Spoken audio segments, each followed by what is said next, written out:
Day 2 of the Masters, and let's welcome in the host of the First Cut podcast, Rick Gehman, here. Not an easy day by any means around Augusta. So let's start with somebody who performed just about as well as you can today. Charles Schwartzel firing off a 3 under 69, a couple bogeys sprinkled in, but firmly in the hunt heading to moving day.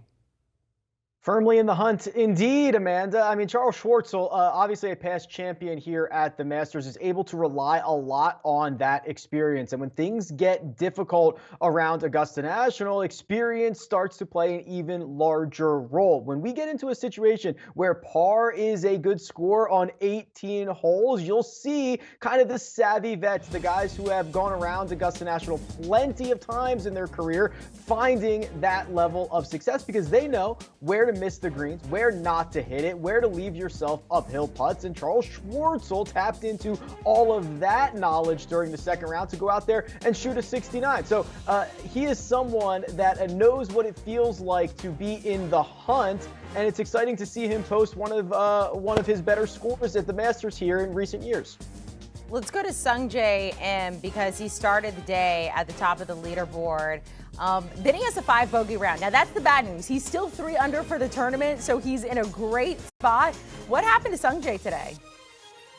Yeah, so Sungjae Im, he's been a bit inconsistent leading into this event. His ball striking was a bit hit or miss, and in round 1 he was phenomenal. Round 2, as things got more and more difficult, you can see he piled up some bogeys on the card. But what I like to see out of this is taking advantage of the holes that you have to. A birdie on number 3, a birdie on number 13, a birdie even on 16, which can be difficult at times at Augusta National. That shows me that even in adversity, Sungjae Im was able to play well enough to put a couple of circles on the card. And when scoring averages start going up around Augusta National, even a round of 2 over 74 is plenty to keep you in the mix.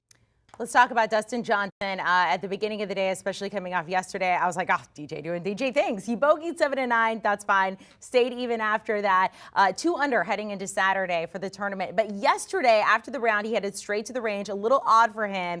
He's been having issues with his driver. What can we expect from DJ tomorrow, given what we saw today?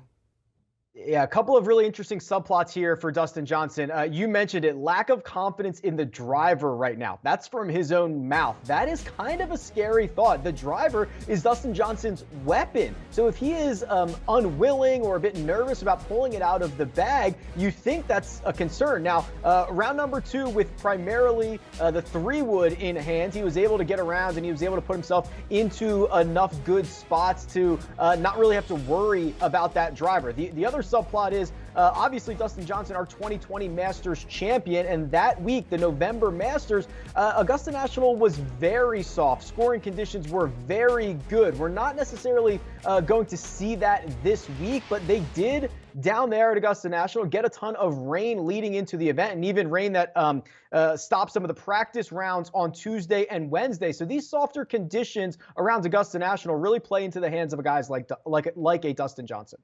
Collin Morikawa, better day today than yesterday. He is 1 under heading into tomorrow. We mentioned this a couple times. Nobody has won back-to-back majors since Jordan Spieth did it in 2015. Give us his outlook for the weekend. Yeah, splendid stuff from Collin Morikawa in round 2. You could actually see he was fist pumping a couple of par putts, which is how important he knows every stroke is out there as he finishes up his second round. And to do it in a way that Collin Morikawa is being true to himself. And when I mean that, it's just relying on his irons and wedges. That's a really good blueprint, not only for Collin Morikawa, but for most players to find success. I always like to see a guy who's being true to his real game because remember, Amanda, he told us before the week in previous trips to the Masters, he has tried to play a draw, primarily a draw shot. And that's not a shot that fits Collin Morikawa's eye. It's not one that he wants to play. And he was committed this week to playing his little baby fade, his little baby cut. And through 2 rounds, so far, so good. So far, so good for all of those guys. Not so far, so good for Brooks Koepka. I mean, just why he's 6 over, so he's probably not going to make it unless something wild happens. Just watching him today, I mean, he even looked baffled at what he was doing. Like, he could not believe where the ball was going. What happened to Brooks? This was quite bizarre. I mean, the last 27 holes for Brooks Koepka were pretty horrible. He shot a 41 on his second 9 in the opening round, and then he really had no momentum at all in the second round. And a lot of it stems from the putter, in my opinion. You know, he did not make any putts. If you look at the unofficial strokes gained metrics for this week, you're going to see Brooks Koepka losing a ton on the putting surfaces. And when you know you're struggling with your putter, when you are not confident in your flat stick, it puts a lot of stress on the rest of your game. And I think that's where a lot of the confusion came from. I think he was trying to really stuff a lot of his approaches very close and give himself short birdie opportunities or really good looks even at par. And it was just never enough. So that flat stick to me, Amanda, really led to a ton of different issues for Koepka. And it was not a good 2 days.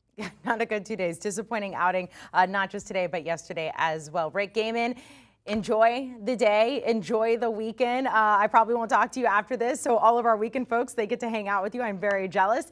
Thanks so much for joining us here. So the Masters continuing throughout the weekend. It has been absolutely phenomenal so far. Yes, wherever you are, if you're heading out over the weekend, you can watch on CBSSports.com. You can stream it on Paramount Plus, or you can watch the broadcast coverage on CBS. Do you want a sports network that delivers everything that matters about the game? The highlights, the picks, the instant analysis, no yelling, no fake debates, no politics. Hit the subscribe button and never miss a moment.